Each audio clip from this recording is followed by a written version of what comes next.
Hello, it's me, Richard Herring. Welcome to another RHLSTP, this week with Jo Caulfield. Don't forget about our Twitch channel, twitch.tv/RKHerring. You can see snooker on Mondays and Tuesdays.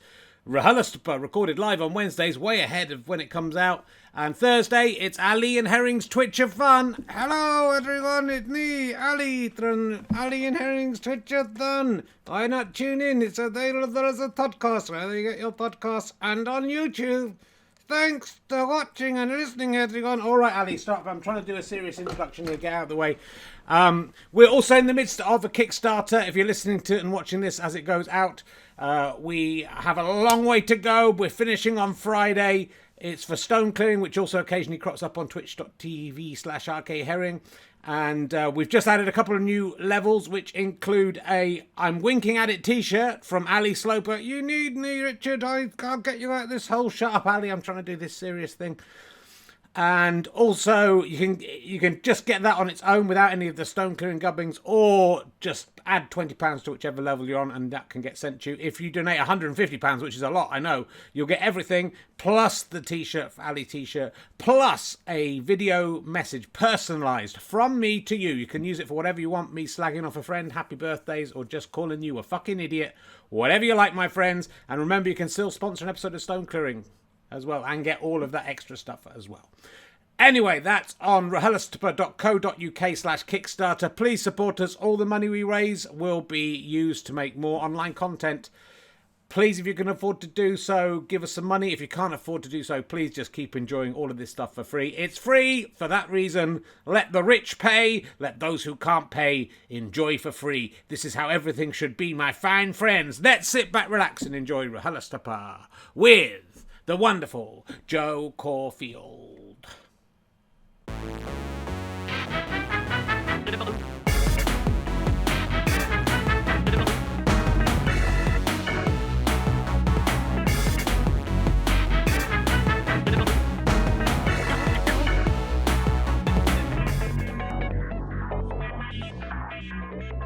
Hello! Please welcome a man who's back in the big time. It's Richard Herring. Hello! It's me, Richard Herring, from BBC Two's Comedians Home Alone. You've all seen me on it.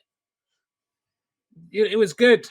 Welcome to Richard Herring's Lockdown Slowly Terminating podcast. Not for comedians. Obviously, we'll be fucking locked up in houses for a good 6 months yet, at least. But I was hanging around with all the people on Twitter making the Rishi Sunak joke about eat out to help out. And all of them were doing the same joke. It was brilliant. And all of the people who do that, they call it RHLSTP. So hopefully that'll catch on. What's been going on? So yeah, I've been back on the telly the week we recorded this. And there's some more TV coming up. I'm not allowed to talk about it. It's very exciting. I'm back in the big time. The minute I was on BBC Two this week, the phone was lighting up. Does anyone know how to turn the torch off on the phone? I can't do it. I'm an old man, both in terms of that joke and doing that joke. Yeah, so it's very exciting. Me one versus me two snooker on the telly. So I expect there'll be, there's usually a few hundred people watching this. I expect it will be 500,000 today. It's currently on 132, but let's not worry about that. It will bump up due to my immense fame. And I'm turning 53 this weekend. This is the last RHLSTP I will do as a 52-year-old man. So I'm only 7 years from oh shit, I'm 60. I've got to decide on the name.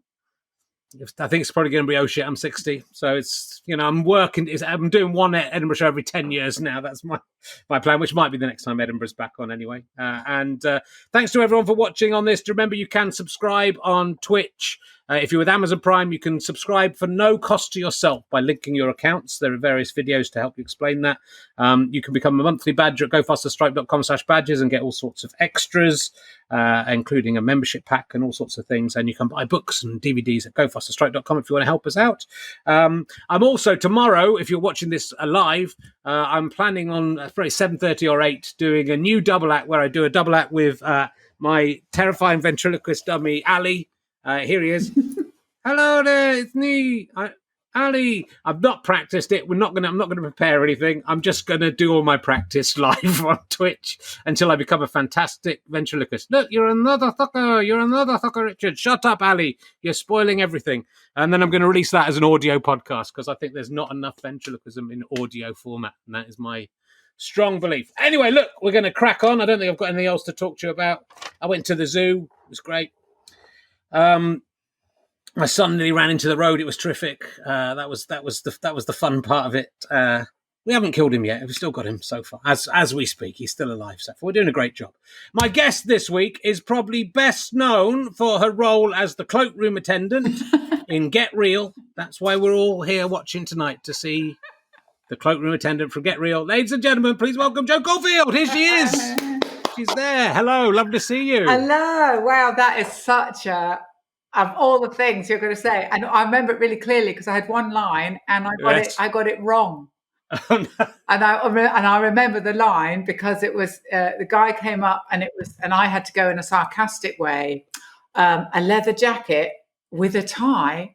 But I went, a tie with a leather jacket, and the writer went, no, it's the other way around. I still can't remember which way around it was, because either way I thought doesn't make it funnier or less funny. But he was very sure, and I only had. Was it a studio sitcom or was it? Studio sitcom. Studio. Yeah. So you had to stop the recording in front of the audience and do it again? Yeah, and this person with one line has fucked up one line. Yeah, no, I felt awful. Yeah. It was Britain's answer to Friends. Yeah, and some of the actually Seinfeld. Seinfeld was it? Yeah, and some of the storylines I believe had actually been in Seinfeld. Yes. That is a very good answer. That's the kind of answer you want when you're doing an answer to an American show. Just the same answer to the same question. So, look, it's lovely to have you on. There's a lot of stuff to talk to you about.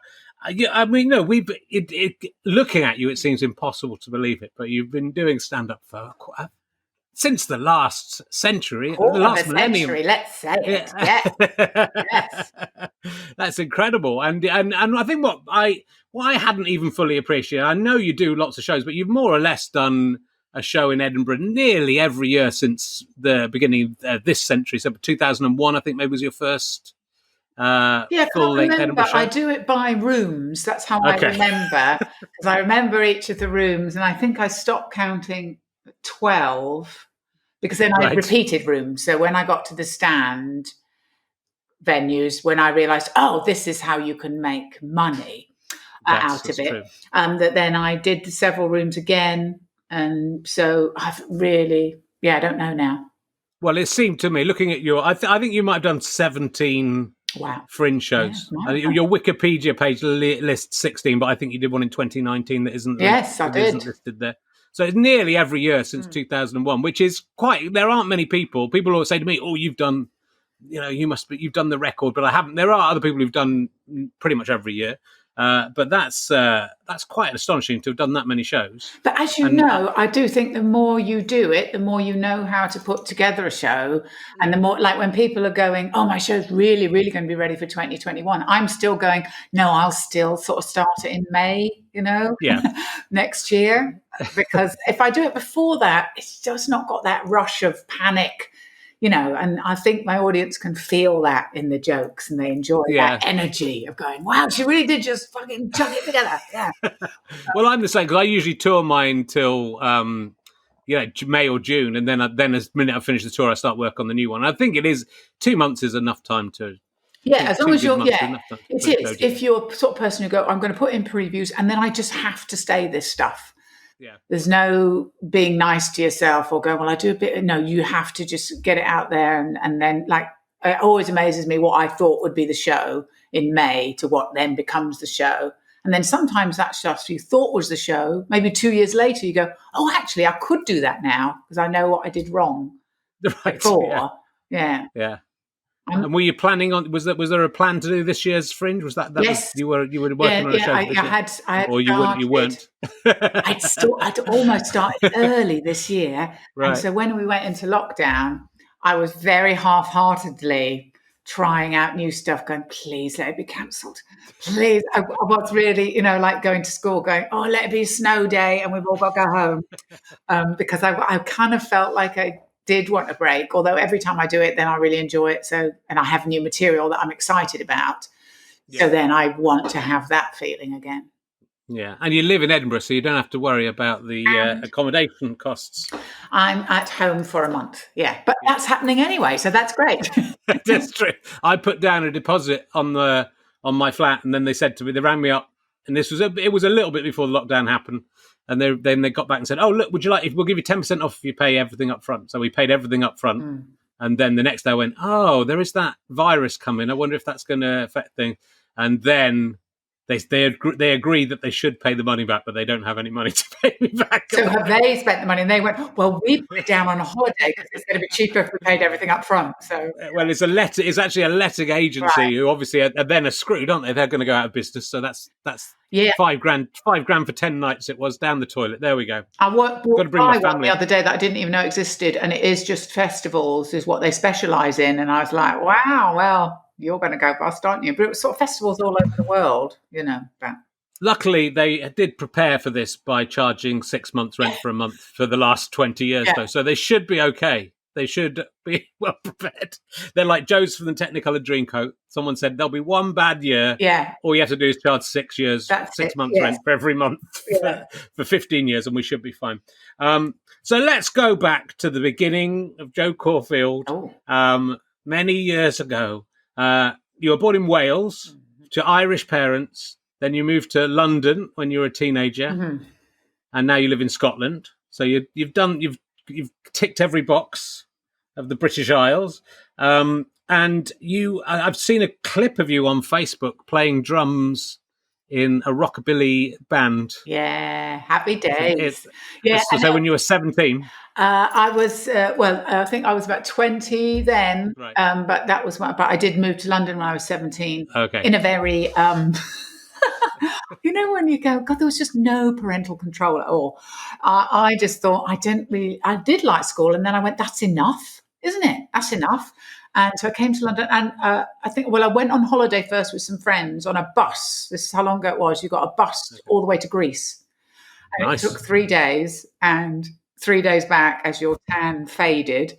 But I just stayed in. I went to stay with my sister, and I got a job in a hotel. So I kind of thought, I'm sorted, because the job also had accommodation in a hostel. So I was like, I'm set for life. And I can go out to loads of rockabilly gigs, and there's a much bigger scene here. And so then I was in the band, and my mate who sent me that clip, because I had no idea there was anything on tape, and he said he's got several videos, but he's getting So it really was like looking at another person. I was like, because in my head I couldn't really play or do it, and I was like, oh my God, I am actually playing. You were good, and I'm in time, and I'm very enthusiastic, and sort of very on brand when it comes to solo. I go, let's bop, I was like, oh, it's pretty unoriginal now, a bit hack as a rockabilly to do that, but no, it was kind of thrilling in a kind of, look at you doing that. That's it, like a person, And you were living in squats in London. Yeah, it was the 80s. Well, I was in this hostel because I was a breakfast waitress. And then I quickly realised that meant you had to get up at 5:30 in the morning. So that curtailed nightlife.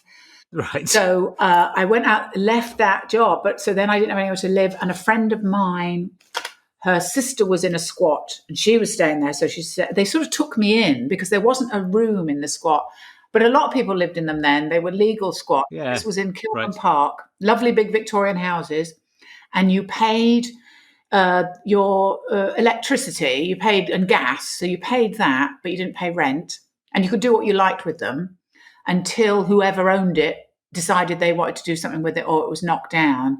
But everybody in the house, it was very sort of young onesy. It was people I'd never met like before. They were always marching about something. And one of them worked in Neil's yard and made wholemeal bread, which I thought was so hippie-ish. And I was suspicious of her. And my friend, her family were originally from South Africa. Her dad, and imagine how difficult this was. Her dad was black and her mum was white. And they had got together at university in South Africa. Wow. So an illegal relationship, basically. So then they'd come over here. So obviously my mate and her sister were very very into, we did a lot of freeing Nelson Mandela marches, and there were various sort of black consciousness. And I do remember once they had brown sugar, and I thought, oh, is that because of the race thing? Like, you don't want to ask for white sugars. Like, it was all a minefield. But there was 2 men were jugglers, and you were like, what the hell? What the fuck is that, being a juggler?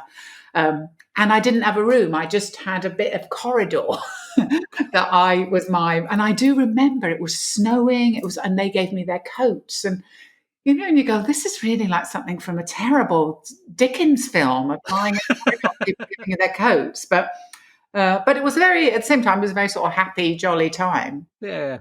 It's weird. Squats were a thing in the 80s. I moved to London right at the end of the 80s, and there were people I wasn't in a squat, but there were people in squats. And then that sort of just, I mean, there are squatters, I suppose, occasionally, but it sort of disappeared as a lifestyle choice in the way it was in the 80s anyway, I think. In the 80s it's only now you go, was sort of a time of, sort of everybody I knew was on the dole and working and being creative at the same time. It just seemed like there was a lot of, and it sounds terrible to go, but Margaret Thatcher, she was terrible. You go, yeah, but actually there was a lot more freedom, I think, than there is now for young people. Well, it was possible to come to London. Yeah, it was possible to be in London. They had no money. London was cheap, really cheap. Yeah. And you were on. I heard on one of the things I was listening to. You were on the Enterprise Allowance, which I was as well. I went on the Enterprise Allowance as a comedian. You went on to run a vintage clothes store. Yeah. So this was the thing. If you put down a certain amount of money, they would £1,000 to put in, and then they would give you the dole, basically a bit more that every week. And even if you earned money, you didn't have to stop getting the money from the government, the assistance from the government. It was quite a lot of comedians did it, I think. As to be comedians. I remember Jeremy Hardy saying that he did it.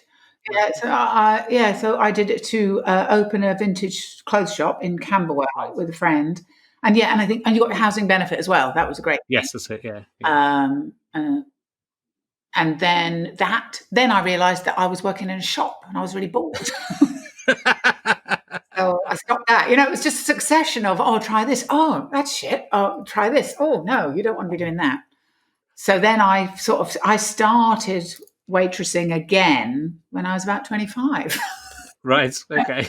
A really slow developer to kind of go, oh, you need to have some sort of plan in life. I had no idea, Yeah. I mean, 25's not. I mean, it's okay to doss around till you're 25, I think. Yeah. Well, yeah, because I did it till I was about 28. Right. Yeah. So I didn't realise everyone was younger than me, and I felt sort of cheated by friends who I was waitressing with. So you'd waitress, and it would be very high pressure. It was in the West End, and but you could earn quite a lot of money on tips, and then you'd go out every night and spend it.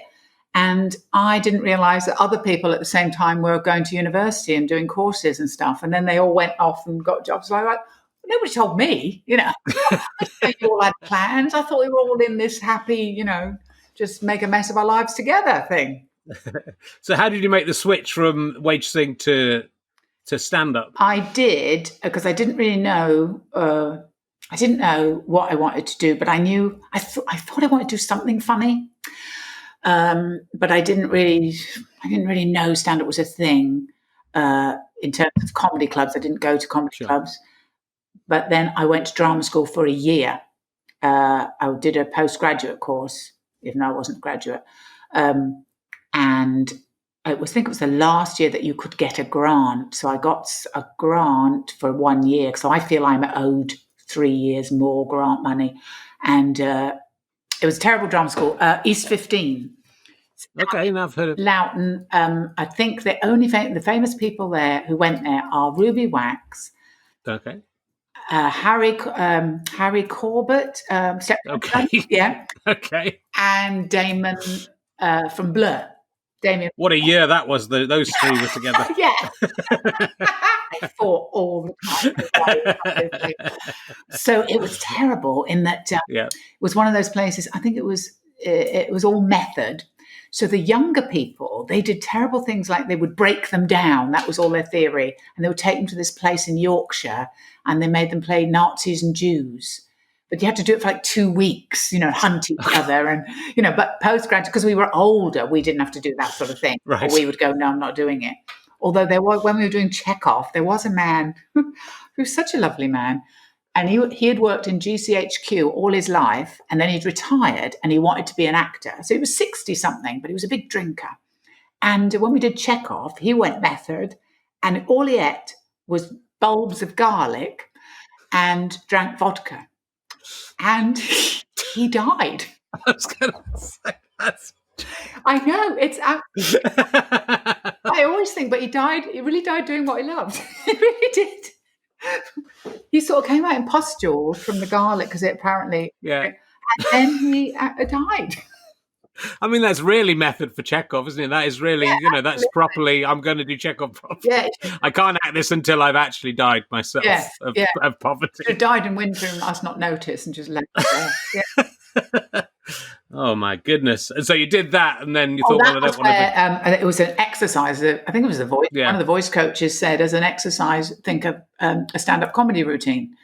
Right. And a couple of people did it each week. And that was the first thing I thought, I'm taking this very seriously. So I was really working out what my routine was, whereas other people were just standing up and saying stuff. And I was going, this is rubbish. And so I thought about my stories. And then when I did it, I knew it was good compared to everybody else, because nobody else had given it any thought at all. Sure. And I thought, right, I'm going to find out where you do this and how you do it. And I went to the Comedy Cafe, and they had the new act night. Somebody else had told me about it. And so I went and saw what it was. And then the next month or something, I still gave myself a lot of time to come up with my 5 minutes. And then I went and did it there for the first time, yeah. And I was terrified. But I think I was slightly less, because I'd done a bit of acting. I was a bit more confident on stage than other people. So everybody was terrible, but I was the most confident of the terrible people. So I won the competition. I think that happens to a lot of people. Your first gig is great because you're full of adrenaline and you're stupid. You don't know what you should be afraid of. So I won the competition, and I remember the comics that were there that night and everything. And then you had to come back next week, and you got 25 quid, which was good. And the next week, of course, I did completely different material, because I didn't know that you could just keep doing that 10 minutes. And then that wasn't as good. But it was too late. I was hooked. I was already thought, no, I think this is it. Yeah. Great. Good. Well, yeah, that's and then you've obviously established yourself, and you've done a lot of the sort of consultant work on shows, which generally basically means just writing the show for the comedians, right? So if you ever see program consultant as the titles spew up, that's basically people writing the jokes for the stars, so that you don't think they're having their lines written for them. But you've written for quite a variety of people, according to Wikipedia. Yeah. I don't know if they're all true. Yeah. Graham Norton, which I knew you worked on. You worked on So Graham Norton. Yeah. Joan Rivers, which was very exciting. Anne Robinson. Yeah. So did you write for the Weakest Link? No, I wrote for. Did you? Was it called What's the Problem? Marcus Brigstock did it as well. Okay, yeah. He was one of the presenters, and so I was to write jokes for her. And she was I sort of liked her in a weird way, because she's so rude to people. I remember, but in an odd way where you go, I don't even know what that means. Like, we were in the room together, and I stood up, and she went, "Oh, you're really tall." She goes, "You're like the newsreader Peter Sissons. You're really tall and dull." So, I don't know why you have to slag Peter off as well as me. No. Two for the price of one. And I think at the time, I wasn't even 40, but she kept talking about us menopausal women. And I was like, and she just had a lot of surgery. So she did a lot of showing us her surgery, which obviously I liked immensely, being able to look at somebody really close up. And she was kind of one of those people, a bit like Ruby Wax. Like, she's just so direct, but she can take it as well. Like, you could be rude to her. And then I learned the things she says. She goes, you have to Annie everything, which basically means you have to put pauses, seem to me, in all the places. You have to put commas in the places that stop it being a joke. It's what it seemed like. Well, I always thought that about her. In the Weakest Link, I always thought she's pretty poor. She's been given these lines, and she's not coming up with them. She's obviously been given them, and she's pretty poor at delivering them. I'd be quite annoyed if I was writing for her, because I think You know, you'd be thinking I could do. You know, I think putting you, Joe Caulfield, into whatever show that was, you'd be better than Anne Robinson, and certainly be funnier than Anne Robinson. But it is that sort of weird. I mean, you've written for. Well, we should talk about Joan Rivers as well. That must be exciting. But Ant and Dec, you've written for. Denise van Outen, have you written for? Yeah, Denise van Outen. I can't remember how I got that job. Was interesting. It was, what was it called? It's called Something for the Weekend, and it was a kind of sexy, sassy. A bit like a sort of TGI Friday, but with her. And so they wanted to do the kind of games that Graham was doing in his show. Okay. That were a bit, I remember we did have one called Penis Lineup.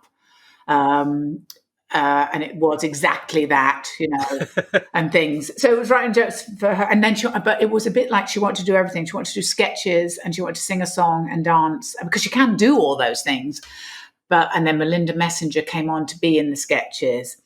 And it was just really weird to be in an office with Denise van Outen and Melinda Messenger and just go, this is weird because you're the other type of women. You don't, you know, and slightly resentful, going, you don't need to be funny. You know, this is for my type of women.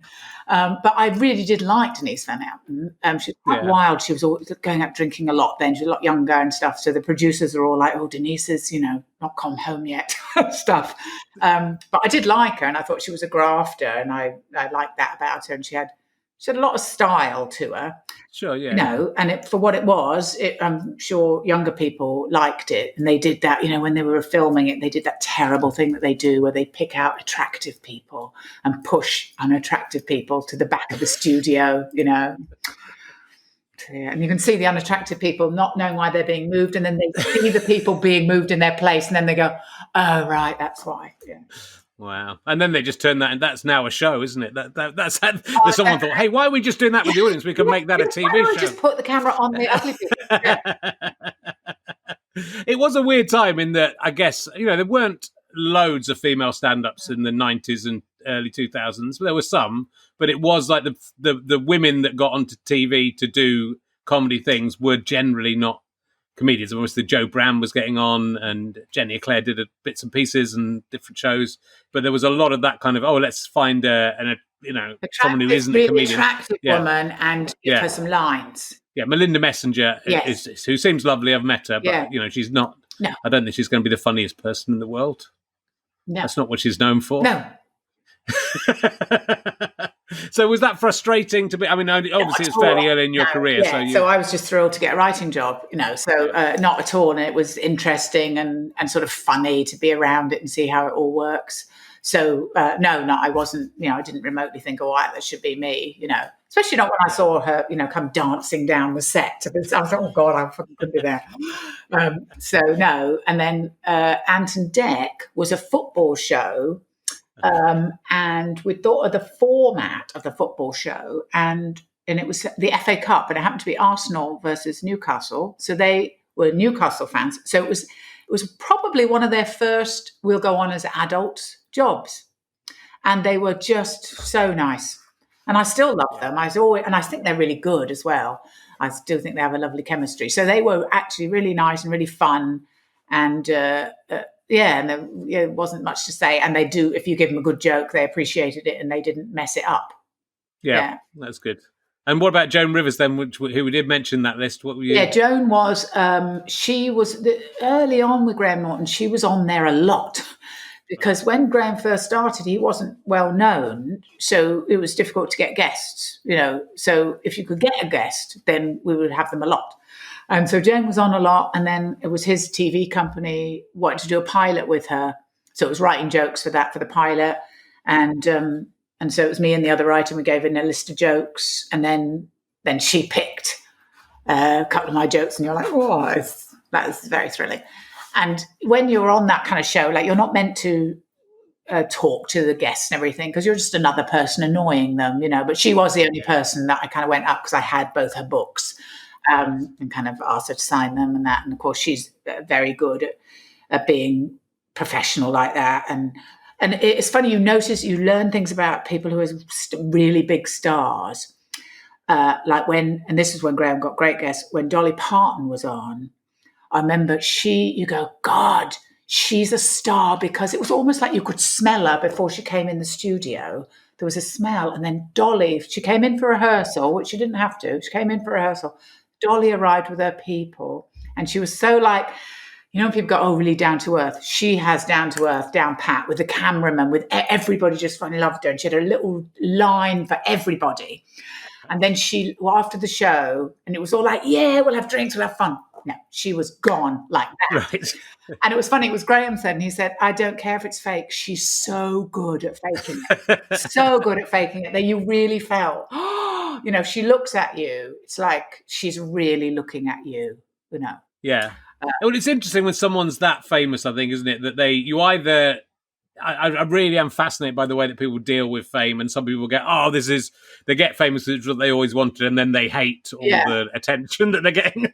They can't escape for it. And some people sort of play the role and are very happy to do all the stuff. But that's the way to keep your career going. You know, even if it is a cynical thing, that's the way to keep your career going. If you go, you know, this is a moment. If you're Dolly Parton, someone meeting you, this is the moment as you are, you'll be talking about it 10, 15, 20 years later. And so you'd either go, and I'm sure you could tell us stories, which you can do, but you don't have to, of people who came on those shows and were horrible or were weird, or, you know, who weren't friendly. And that's why someone gets that longevity, I guess, is that if they play up to the role. Yeah, that it's part of their job, and talking to people and people coming up to you. And I mean, you know yourself that people you can be standing next to, like a comic who's done really, really well, and people come up and some people are really good and some people really, really don't like it, you know, and then that becomes a weird problem that you've got this thing, but you don't like this bit of it, you know. Yeah.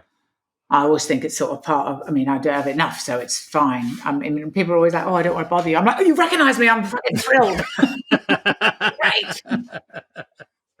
Let me ask you some questions that are nothing to do with you. This is a question I think you're a good person to ask about this. I've been, I want to ask a question about my bowls in my house, okay, and see whether you could give me some advice on this. We moved into this house 3 years ago. We bought 8, I'd say, cereal bowls, right, which is too many cereal bowls, but, you know, they're in rotation. Mm-hmm. Now, a couple of them have got chipped, not badly, they're still usable, but they're chipped. And I can't work out whether I should, so I've got 8 bowls. Should I put the chipped ones at the bottom, at the back? There's 2 rows of 4, basically. Or what would you do? Would you put the chipped ones at the back and only use them when you had to? Or would you put them at the front and use them more? Because then if they get chipped again, it won't matter. If they get broken, it won't matter as much. What would you do in that bowl situation? I feel if you're making yourself use the chipped bowls, it's like you're punishing yourself. I do feel some sort of therapist, I'd go, why do you think you don't deserve a nice bowl, Richard? Yeah. So I would put the chipped ones right at the back. Or also, because I like gardening, if I chip something, great, or a mug, I take it in the garden, smash it up, and that's my, you know, put it in for my pots as drainage. But it's still usable. See, with pants as well, if I've got some really nice new pants and I've got pants that are quite old, I'll often wear you think, well, I'll wear the old ones because I don't want to wear out the new good ones, and I'll just wear the old ones until they fall apart, and then I'll wear the new ones. But then I never end up wearing the new ones because the old ones, you know, they hang together for quite a long time. There's something happened where you haven't been. I'm so past that now. I'm so all about spoiling myself. Yeah. Okay. Yeah. So throw the old pants away. I used to be like that. It's very freeing to just do that. But, you know, how much spare money have you got? You go throwing pants away and bowls, smashing bowls up because they're a bit chipped. See, like if you use the bowl. If I drop that bowl, I go, oh, that's fine. I've dropped the bowl that didn't matter. But if I drop one of the remaining 6, there's probably 2, one's more chipped than the other, one's slightly chipped, and the 6 that's still good. But, you know, if I had guests around, I wouldn't give the guests the chip. Are they expensive bowls, though? See, I don't have No, not at all. No, not really. I mean, they're from John Lewis, but they're not. Yeah. They were the cheap end of John Lewis. Fuck them. Yeah. Give yourself a nice bowl. Yeah. Okay. But have the other ones just in case. Yeah. Because all of a sudden you'll go, we've now only got 3 of those bowls because Joe Caulfield said to chuck out the chipped ones. Yeah. I'm going to keep them. I'll definitely keep them. How much in lockdown I've realised in the lockdown, I think I've only put on proper trousers. Well, now twice, but the first time I put on and when I say proper trousers, I mean jeans. I've been wearing swimming trunks, jogging bottoms, cycling shorts I'm wearing today, anything but like proper trousers. Have you been dressing yourself properly during lockdown, or have you been like me and I only put on proper trousers last weekend because we had guests coming out? And I didn't know them quite well enough to be just wearing my grey jogging bottoms. Well, the thing that happened, of course, in Scotland, which was so weird, as soon as it got locked down, so people couldn't come to Scotland, the weather turned and we had 2 months of dry, sunny days every day. Okay. Amazing. So, so I was wearing like summer clothes. So I was wearing like summer dresses and shorts and enjoying that I could wear summer clothes, which you don't often get to do in Scotland. So in that way, yes, I was dressing. And I still I'm not really. You've held it together. Yeah, not really a great one because I like my clothes, so I want to. I've let it fall apart. I've realised I'm walking down the shops. I was walking to the shops. I was walking to the Rec with my son actually. We were going to pass the shop on the way, and I was wearing swimming trunks, a black and white striped thing, and a leather jacket. I mean, I looked insane. Yeah, I've got to the point. I just put on 3 things. like it was from a fancy dress box, and I'm a 52-year-old man walking. They must think, who's that weird man who hasn't cut his hair? When I can't cut my hair. Yeah, but it's like, you're like your son. You're on dress yourself day. My husband sometimes where I've worn my favourite clothes and goes, "Oh, is it dress yourself day?" Because I go, "No, I just wanted to wear it today for no reason at all." Yeah, but I've been sort of deliriously happy in lockdown as well. Yeah, I've enjoyed it a lot. It's I mean, there's a few downsides. I did hear you talking about this on Desert Island Dicks, which you were very good on. But as a comedian, obviously, you're not performing for a little while. That's kind of nice. And I think for you, you were saying that obviously there's a lot of travel involved for you because you're living in Edinburgh and coming and gigging in London and Manchester. I'm guessing quite a lot. Yeah, so there was a lot. And I suppose I hadn't realised how much I'd been travelling. And also I was doing this sort of route because my mum is 89 and lives in Leicestershire. So I was always doing a route where at least once a month I've got to go via her and up, so it's really great that I can't see her at the moment. I mean, it's awful to say these things, but I feel, I've just got to the point where I live in the countryside now and I don't socialise very much anyway. I'm probably countryside. I live in I live out in Hertfordshire now, so it's and I don't really go out very much. I go out to do gigs, which is enough for me. That's enough sort of socialising. My wife goes out a bit and sees her friends. I'm actually socialising more because I'm doing sort of Zoom chats and doing this show on Zoom, and it's all right, So that's enough for me. And then. So I think you were saying on that you could just you could get drunk with your friends and then go to bed. And I quite like that. Yeah, and so no, and like you say, for you don't have to wear trousers to see your friends. You enjoy that. Got my no trousers. I've got my cycling shorts on. No, it's really nice. And also, I kind of found out who I like talking to as well. And other people. If you go, I've got to phone them. You go, well, don't phone them. There's other people. Yeah. And I have managed to work as well. You've been doing some stuff in lockdown. So what have you? I just was watching you on Facebook talking to your car insurance or your insurance people as a sketch. I'm assuming. Yes. Yeah, but very good. It's very good. It's hard to tell whether it's real or not. Oh, that's good. I got a clue because your name you use for your husband is not his real name, and I know that. So I thought, okay, it's definitely not her just filming herself on the phone. But so you've been doing sketches and obviously doing other podcasts and things. What and have you done any gigs? Yeah, done some Zoom gigs. The first gigs we did were those ones. I think I can't even remember what they were, but it was they would say, "Oh, it's streaming," but as far as I'm concerned, it's just me talking at my computer, and you feel like a crazy person because you don't know anybody's there, and it's weird. And then the first Zoom gig I did, I was like, "Oh my God!" I was so high from it, from just hearing people laugh. But they're not always as well managed. Like I did one the other night. Lovely guy, runs very good gigs. Out of bounds gigs, but he was the first one, so they hadn't worked out who to mute and unmute in the audience, and so they had unmuted quite a lot of people, and there was a man with and I thought, what quite an old-fashioned way to eat, I thought. So he's got obviously quite a ceramic plate and a steel knife and fork, and he's clang clang clang clang. So every time he did that, it went yellow to him. It came off the comedian and went to him, eating like that. So I had to phone the guy running the gig and go, do you know it keeps moving? And he's going, I know, but I don't know. I can't stop him. I can't find him to... And there was a dog. And then the other thing with this can be unsettling in Zoom gigs. One thing I like is that you can see people sitting in their homes. Obviously, I love that because I can judge their furnishings. So I enjoy that very much. But also you can see what they're doing. And the other night, a man got up 3 times. And just went out of the room, came back, saw I was still on, went out of the room again. So in that way, it's really disconcerting. I can see you.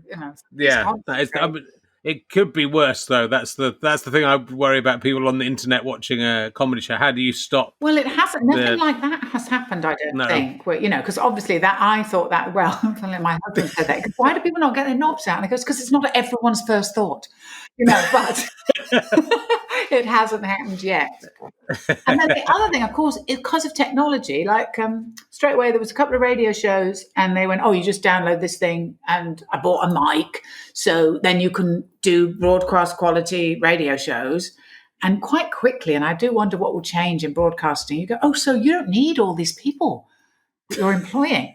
And then I had one of those, those talking head shows where they go, oh, do you remember these clips? And you go, no. Oh, you'll send me them. Then I'll remember. And so I was booked to do one of them, and they said, oh, we can still do it. We're going to send you a green screen and a camera. And I go, oh, what? And I do it. So next thing, I'm ironing a green screen, putting it up in my living room with the big tripod they'd sent me, which is quite nice because then I kept all the stuff. And then I put up a phone, and they controlled the phone from London. Wow, okay. And did it you go, oh, it's incredible. So that way. Well, it is, but I also think like the number of meetings. Again, I live like an hour's drive out of London, and you drive into London for one meeting and then drive home again, got the train in, come back home again. And you just think, I don't have to do that anymore. I'm not going to ever go. I'm not going in again. You don't need to. And exactly, did a radio interview with BBC Scotland, and you go, I don't have to go to a studio somewhere else. No. I think it's hopefully, and there's lots of things I think are good. I hope that I was saying this last week though as well, that I hope like the clubs that are live streaming, I hope they'll carry on doing that, because even when they've got an audience in, because they've got an audience there around the world who can't get out and see stuff, or can't get to Edinburgh to the stand, or can't, got kids and can't get out at all. Mm-hmm. And so, they can get this extra revenue from 1,000 people around the world watching their stand-up show, which is more than the actual people in the room will be. So I think the other thing that's nice when I've noticed at Zoom, I mean, so obviously some people are self-isolating, but there's quite a lot of single people who are watching the comedy and enjoying it like it's a night out. And that is quite a nice thing, because maybe not go to a comedy club on your own, but you can watch it on Zoom and have wine and feel you're part of a communal evening, and also the compa can see you and talk to you. Sometimes they'll get to know that person. I think, love might blossom as well. You don't know, from other people. I could see that sort of thing happening. Lovely. Yeah, well, it's, there's some positives, and it's kind of, a lot of people I've talked to are feeling guilty for having had quite a nice time. I think there've been ups and downs, and I think it's interesting as a performer. Again, I wasn't out doing loads and loads of gigs, but I think when you lose that, the drug of performance, I think I'm worried that some comedians wouldn't be able to cope without the adrenaline and whatever else you're getting from performing. Yeah, there was a lot of that, difficult? Wasn't there? A lot about people going, we've got to look after ourselves and that. But I thought, God, you know what? I'm sleeping really well because I'm not full of adrenaline. So at first I think I had a bit of a rest and a sleep and did my garden and kind of calmed down. And then I did want a bit of attention.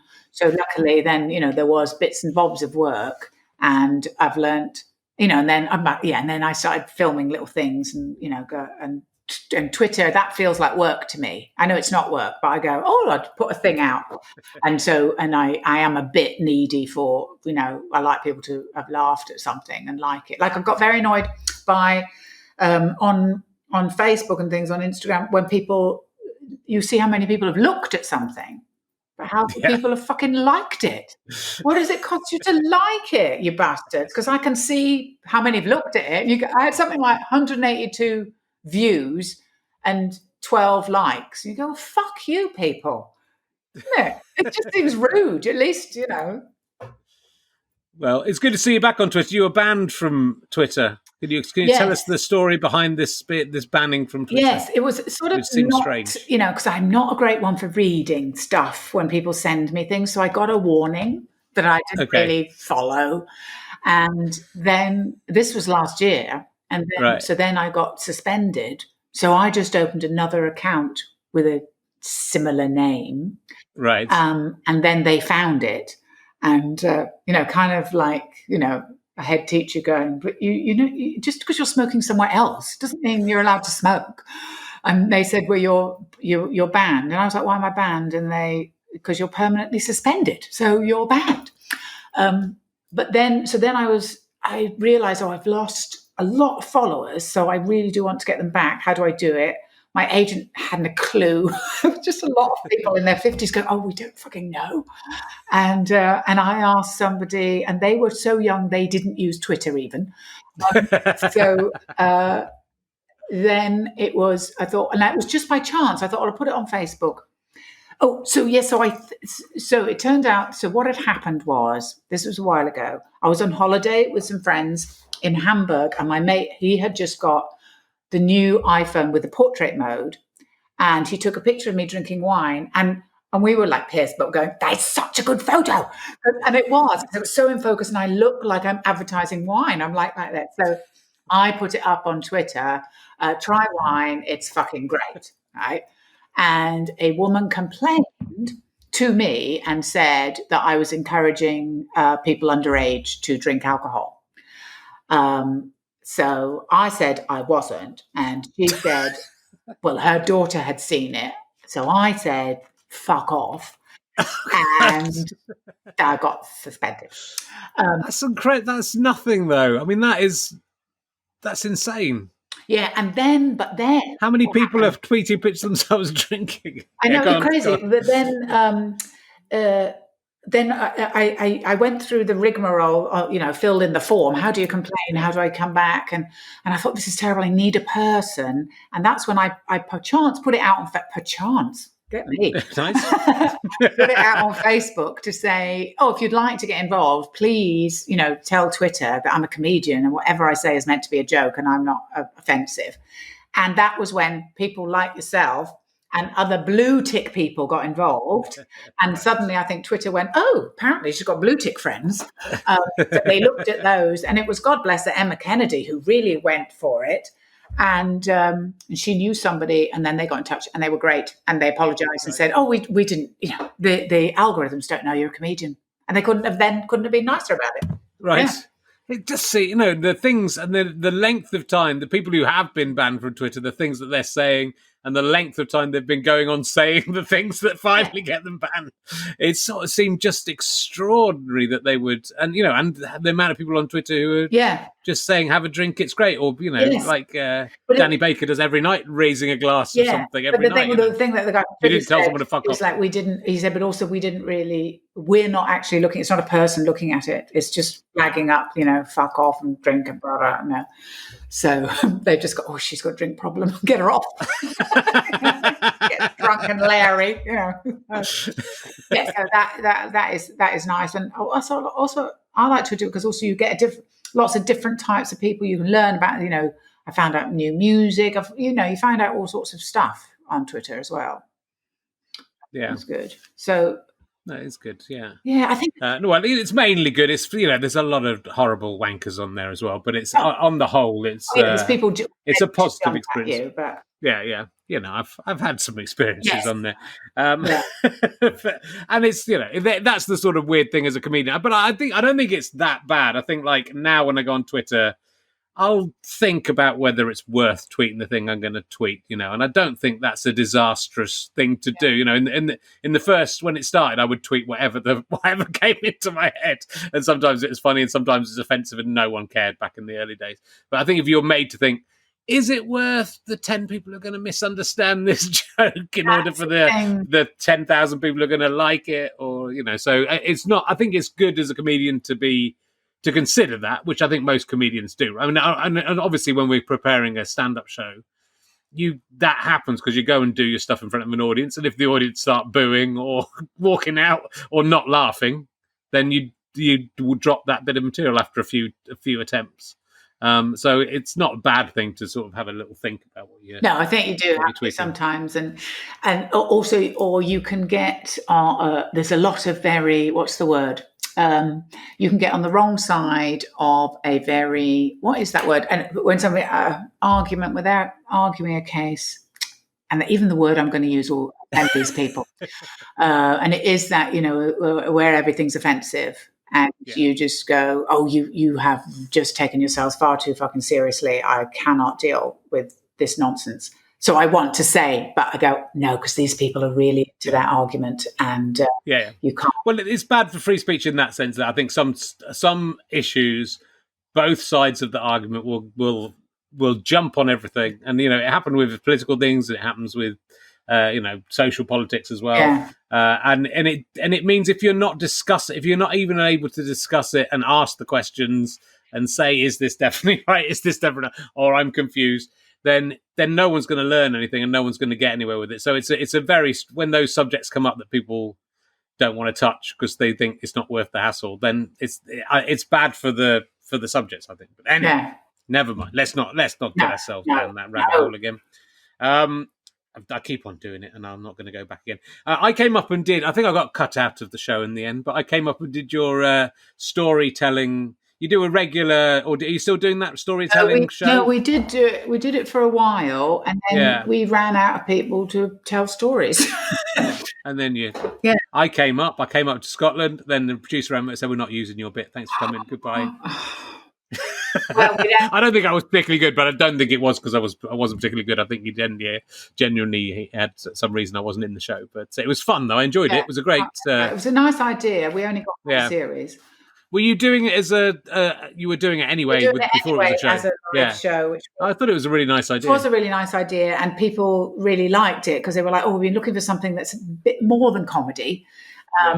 But also might be funny, but doesn't have to be. So, a couple of things were a bit harrowing, and some things were just crazy. Like the woman who had been training for the Olympics to do that ribbon gymnastics, and so she came and told the story. And it was a bit kind of, who's that one? Is it Tanya Harding, the skater, who got? She'd had a big rival in the ribbon gymnastics, but she did all the gymnastics, and I find that so funny just to watch that ribbon thing and the way they take it seriously. But she knew it was quite a funny thing as well, so she did that, and people could do it as songs, or they could do it in a little play. Some guy did it as he was a proper performance artist, so it was very and all of that. So people who want a bit of art but not too arty, they loved it, because everything was short as well. So it wasn't like you're going, oh God, we wanted some art, but this is so arty. It was like short bits, and it was fun. Yeah. But then it became hard. We thought, we're putting on this show isn't good enough. Now we need to find some more people to do it. Yeah. And I had run out of stories. Nothing was happening to me. Yeah, well, that's the problem with stories. You can definitely come up with new stories as you do every year. But Richard, who's the producer, he got me up for another show in Scotland. Oh, did he cut you out? And he cut me out of that as well. And I had to pay to be in that show. That was the over 50s comedian show. Yes. And then they were trying to pitch it. Yeah. With John Maloney and various other people. It was a great fun night. Yeah, it was really good. Yeah. I had to pay to be on the show. Yeah. And then they put it out, but then it was for Scottish TV, and they wanted Scottish comedians. So they only put the Scottish comedians in. Because I talked about Scotland. So I did talk about Scotland. Yeah. Okay. And you live in, so I think you count as a Scottish comedian, even though you're not Scottish. Yeah. Scottish. Yeah. So, oh wow. I so want to get you to come up and do something and cut you out again now. It's a long way to come to, But you always have a nice He's cost me money. I got paid for your thing. Didn't get paid for the other thing. It was and I had to go with that one. I was doing something in Norwich and then Glasgow and then somewhere. It was a real fucking pain in the arse to come up for the second one. Your one was delightful. We had a little drink afterwards. It was lots of fun. Yeah. Let me ask you some more emergency questions. I will ask you this one from my top of my head, which is if all the art galleries and museums in the world got together and said, we're going to give Jo one thing of her choice from all of our museums and art galleries. She can take it home and possess it and it's hers. What thing would you like to have from all the world's museums and art galleries that would be yours? I know what I would want, but I also know something I saw recently randomly. I would like a Bridget Riley painting. Okay. But the thing I went to see, because I'd gone to see her exhibition, and then I'd gone just by chance, because I really like the South Bank. So if I'm gigging in London for the weekend, I suddenly went, let's just go and see something randomly at the Tate Modern. And it was a guy, I think he's called Neem June Pak. And I really liked him. Apparently, when you just go, I'm just going to see what it is. Oh, he's crazy. I love it. And he thought up the phrase information superhighway.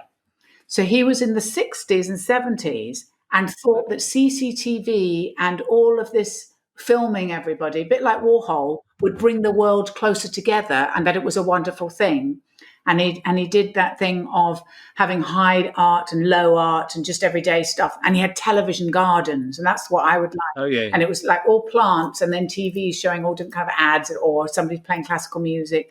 And he had a friend. She always played the cello topless or just completely nude. And then she got a glass cello so she could play, but her boobs were in the cello, but the glass, and it was all just that lovely where when you go, I don't know if this is art. You could just be mad as a hatter, or just, where you go, really, you can fool anybody, but just throwing shit together. But I thoroughly loved it. And I also like that confusion of, I don't know if this is art or not. It seems like I could have done this, but, and he had pianos that he took all the hammers that make the noise. And he thought that was hilarious and filmed people playing it without it making noise, but it means something. It doesn't mean anything. It's just really funny. Well, I like that. I was talking to Grayson Perry about that with the when art's funny, so much of art isn't funny, and art should be this kind of collision of ideas in the same way that a joke is a kind of collision of ideas. And sometimes it's, that you put the two things together and it makes sense, and sometimes you put two things together and they don't make sense. And both in art and comedy, both those things can work. So I think, I think art can take itself way too seriously, and I think it's great when you see something that just is that. Yeah, and it was kind mad of collision and crazy. Yeah. Also, I think sort of sometimes with certain stand-ups, and they can be an angry but the feeling that they should give the people. I don't think sometimes stand-up gets credit for that to give that people that feeling of freedom and fuck offness, just for laughing at an outrageous joke or somebody being angry about life or thing, makes people feel good. That's what art does. So in that way, we should get some of this fucking money, We definitely well, we'll see if we do. So we'll see if anything filters through. There was something that back to Twitter again. Did you take over Neville Southall's Twitter account? What was going? How did that happen, and what was going on with that? I can't even remember what he said. I mean, I do like football, so I follow some footballers and also people who are more football journalists. Like I listen to quite a lot of podcasts about football, and I'm constantly trying to understand tactics, but not really. So he had said, but he's quite political, Neville Southall, and quite sound. And he'd said something about the government early on in lockdown, equivalent to what a bunch of cunts sort of thing. So I just said, love Neville Southall. He's won Twitter today. And so he got in touch and went, that's really great you said that. I understand that as a comedian, all your work will have stopped.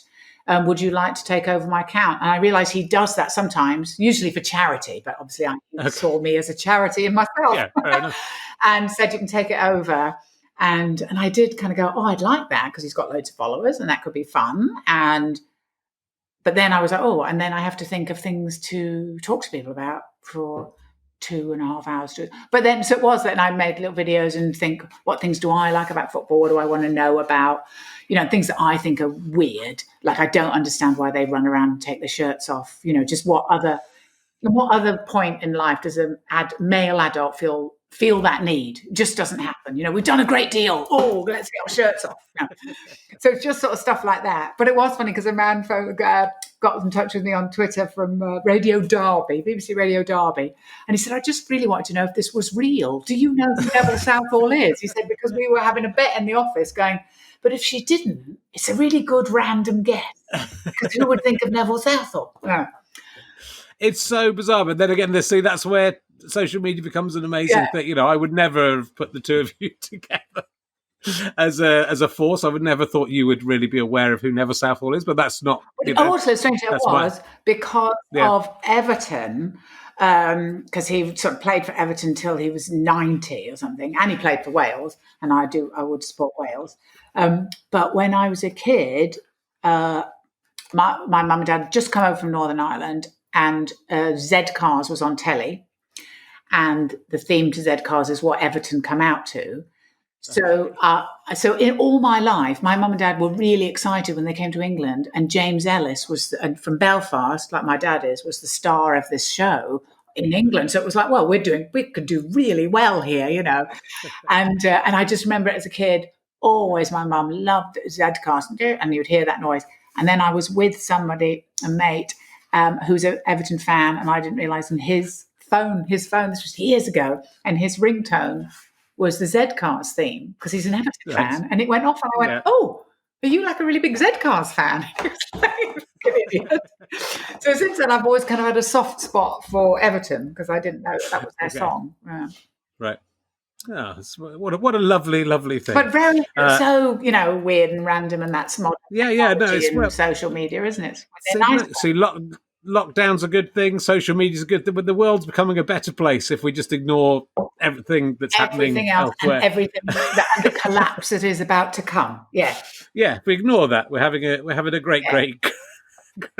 We're having a great last couple of months on there. Yeah. And do you still do I used to do your things I learned as a comedian? And was that something you got other people to do on your website as well? Yeah, I sort of asked everybody, and everybody, some of the stuff was very useful to people, and some was funny stuff, and I quite liked it. But I just took it off because a couple of times, really bad comedians came up and said, "Oh, I read your thing," and I thought, "Oh, I'll do comedy," and I thought, "Oh, I don't know if I'm using this for good." So I've taken it down for a little bit. But it's it's a shame. There was some good advice in there. I mean, some of it was funny, and it was, it was interesting to see, but because it is that thing when people are trying to start up, I guess, I think, again, maybe talking to Stuart Goldsmith about this, but it was, you're getting a lot of emails from people saying what to do. So it's nice to have a thing you can direct them to. Well, no, in that way, that was the thing. People do ask you. And so it's you can look on my website or this. But also, when people ask you, I mean, the only thing to say to people is you have to gig and you have to listen to the reaction as well. But they don't want you to say that. They really don't. They want you to go, "My God, you're amazing. You'll be famous tomorrow," Yeah, I mean, it is that simple. That's all. My own bit of advice when people email me is that just do as much the job as you can until you're good at it, or until you're not good at it. You're not good at it, or you realise it's not for you. Like if you're kind of going, "Well, I've done 5 gigs. Why am I?" You go, "Well, it's not for you. You have to." I always think you have to kind of love it as well. Yeah. And is that what is it the? Because you seem very much a stand-up, right? I know you've done telly, and you've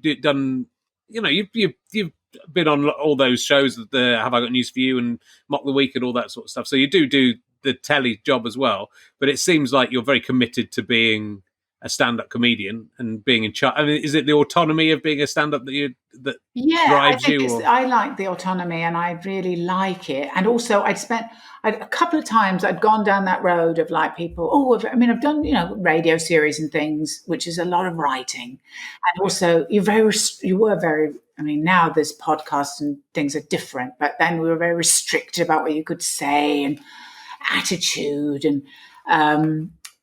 A couple of times, to be honest, I'd gone down that route where people are interested and they go, "Oh, a sitcom." So you spend about 2 years writing a sitcom and everyone's really excited and blah, blah. And then they tell you things you can't do, like you can't have someone talking into camera, Joe. That's really old fashioned. You can't do that. Oh, but Miranda did it after I suggested it.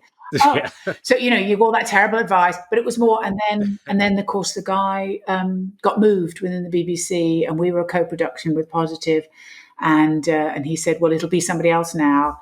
And I went, "Oh, who is it?" And it was a bloke. And I thought, he'll hate me of no one, it's not his project, he doesn't care. 2, I know who he likes like university boys comedy, he's not going to like me at all, we're dead. And it was dead in the water. And because I'd had it a couple of times, I just thought, fuck that, wasting my time. And I'd let stand-up slip a bit. So I thought, right, I'm just going to concentrate on stand-up. And then when you concentrate on something, you get better at it and you enjoy it more. So I thought, I'm just not. And also you get to, and I think everybody has to go through it. Like now, like if someone says, I'd really like to hear your ideas. I'm like, I'd really not like to tell you. Like you're saying about meeting, I couldn't give a shit. But when you're first in, of course, you have to go through that stage where you're excited somebody wants to hear your ideas so they could maybe ignore them or steal them to use later. Yeah. So you give up that time, and everybody has to go through that. And I'm not saying to people, don't do it. Do it because it can work out. But I just thought, oh, fuck it. No. People have to be clamoring to go, no. That happens with some people. They go, we don't care what the idea is. We just will do anything with that person. And that's when you can go to a meeting. Isn't it? Yeah. But otherwise, I'm like, no, I'd rather get on and tinker with my things and make little, and now I think, because I've found out what you can do on a phone, just do things. And I'm still got, stuff that I'm excited if I get new material and say, and yeah. And it's because I know a lot of your stuff's, a lot of your stuff's personal and about stuff that's happening to you. And observational, really, isn't it? Is it? Are you finding that the lockdown is providing you material or not as a result? Or is it suddenly like, oh no, there is nothing now, that nothing's happening, or in a way does it provide you with more material? It sort of provides, the sort of initial of, the humour in liking this, and then the humour, and like a lot of people are finding that you've suddenly accidentally become an alcoholic. Because I don't know what happened when I do stuff about that. Like suddenly I thought I was like French, and when it came to 6:30, I had to start drinking wine every night. And also the interaction with your neighbours, and Zoom quizzes with the family, which are a nightmare. So quite a lot came out of stuff that my family want to do on Zoom, because they're nothing to do with comedy. So they do the things that everyone's doing, which I find interesting because I always hate it. So they were doing a quiz, and then we did a murder mystery. I was like, this is the worst fucking hour of my life. Because they're reading a script that is shit. And also, do you know what really annoyed me is they gave me like a part with like 2 lines. I'm like, I'm the one who can fucking act here. I'm the entertainer, but my nephew's got all the fucking lines. It's like, so I found all that I find it interesting and funny that I go, what is wrong with me that I can't enjoy things that other people enjoy? Yeah. But I just think this is the worst entertainment in the world. It's so badly written. Oh, well, I'm glad that it's not dampened your. It's hard to describe exactly what your persona. You're sort of a no nonsense. It's that sort of sarcasm, no nonsense. But it's great to have. It's just. I think it's celebratory. It is celebratory, but it's also like you say those things about that people don't say about those social interactions, which I think is interesting, because a lot of people would do a political act that's like that, maybe, but to actually. A lot of people would be scared to say that about their own families. And do you think that after the lockdown, when we're back in clubs, do you think audiences will want to hear that? Will they want to forget about lockdown, or will they want to hear material about lockdown? Do you think there'll be? That's what I'm sort of interested in. I think we'll get back, and A, will we all be match fit, and B, what would the audience want to hear? And if we talk about lockdown, will it be, we've fucking done lockdown, we don't want to talk about something else? Do you have any idea? It could be what the problem's going to be, isn't it? Is it's not going to be quite like Brexit, in that Brexit was really divisive. So audience just went, well, we don't feel the same way as you do, so don't talk about it. But it became, we're so tired of people doing material. So I think it might just be that we're so tired of people doing lockdown material. And you might go on a bill, and if you're on last, you go, has everybody done lockdown material? Then, and unless you're really sure yours is totally different, then there's always that thing when everyone's talking about one thing. It's like I would do, like when suddenly people doing Trump jokes, and it's just like, there's nothing to say. Yeah. So it's not funny, or it's just boring now to do jokes about him. What an idiot. You go, it's so much more serious than that. So, I think there's going to be an eggy moment of people going, "Oh, it's funny, yeah, we did that in lockdown too." Oh God, they're still talking about lockdown, these comics. Jesus, get on with your lives, will you? And that's why one way I think it's really great there's not an Edinburgh this year, because that would have just been a nightmare of COVID-19 jokes. So and nobody is allowed to do them next year. It's terrible. I think if anyone does them next year, it would look. Someone will. There'll definitely be lockdown-based shows next year. But if there is a Fringe next year, if we're back next year, we will see. We will see. We'll see if it's happening. So if people want to see you, Twitter's a great place to see you. Are you posting all your videos on Twitter as well? Because I see them on Facebook. You're on Facebook as well. And Instagram. Instagram TV. I don't understand Twitch. I actually looked that up the other day. This is Twitch. Well, Twitch, I think you're like, if you've got a green screen as well, I think it's very exciting. If you've got a nice camera, and so you can literally do anything you want live. This is what we're doing now. Yeah. And if you look at quite a few comics are getting onto it.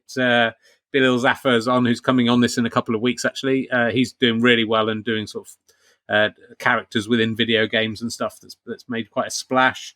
So I think there's quite a lot of potential for Twitch, and you can get people can pay you, or you can get money. You can get Amazon Prime. People can give you free money every month.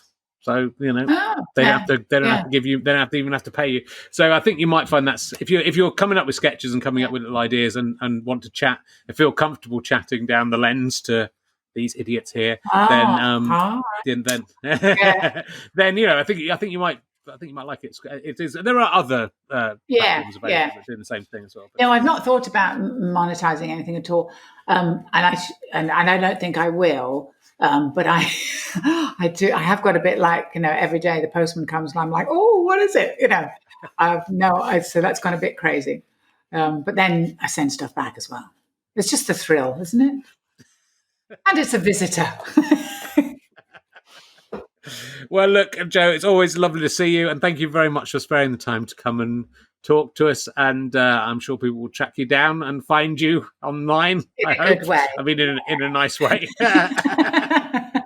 So if it goes in a bad way, I'm going to look really awful for saying that, especially if it happens before this goes out. So thank you very much, ladies and gentlemen. The amazing Joe Caulfield. We're back next week. I think Bettany Hughes, the historian's on next week. That's exciting, isn't it? We'll see you then. Goodbye.